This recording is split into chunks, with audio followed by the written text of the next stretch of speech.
আমারে টিহা কম দিয়ে তুই আমার আবার মারবা চাস, তোর আজকে হুজুরগিরি ছুড়াইছি।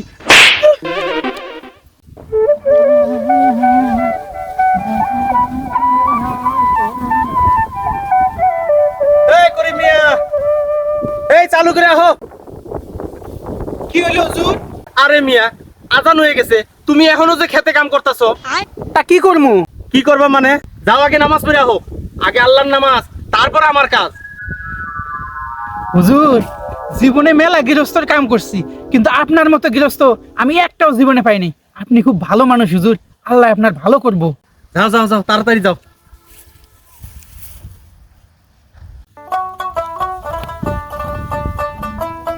এই করিম মিয়া, এই চালু করে আহো।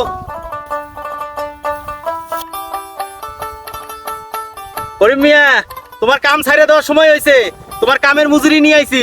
হুজুর, আপনারে যতই দেখতাছি ততই অবাক হইতেছি, আপনি আসলেই একটা ভালো মানুষ।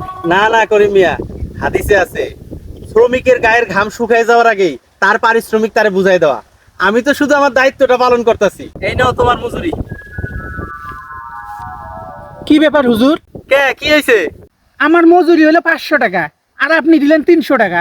আরে করিম মিয়া, তুমি যে জহরের নামাজ পড়ছো, আসরের নামাজ পড়ছো, ওই সময়টা তো তুমি আমার খেতে কাম করো নাই, তাই ওই সময়ের টেহাটা কাইটা বাকি টাকাটা তোমার আমি দিছি। এটা আপনি কি কোন হুজুর? এটা একটা যুক্তি হইলো?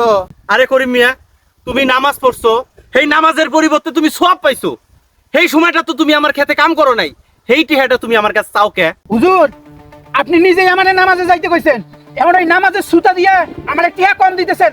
ভালোই ভালোই টিহা দেন, নাইলে কিন্তু খবর আছে। এই করিম মিয়া, হাত নিচে নামায় কথা কও। তুমি কি আমারে হুমকি দাও? হুমকি দেই না, আমি আমার ন্যায্য পাওনা চাইতেছি, আমি কোনো হুমকি দিতেছি না। তোমার এই নামাজের সময় আমি কাম করবার দিয়া আমি আল্লাহর কাছে দায়ী থাকবার পাবো না, এই জন্য আমি তোমার ওই সময় কাজ করবার না করছি। অত কথা বুঝি না হুজুর, আপনি আমার টিহা দেন। না, আমি কোনো টেহা তোমার দিয়ে হাম না। কি? আপনি আমার মজুরির দাম দিবেন না? দিব না, বেশি কথা বলে কিন্তু তোমার এনুর মাইর হবো। কি? তুই আমার টিহা কম দিয়া তুই আমার আবার মারবা চাস, তোর আজকে হুজুরগিরি ছুড়াইছি। আজিল হুজুর কোনে কার? যা ওই 200 টাকা তোরা মাপ দিয়ে গেলাম।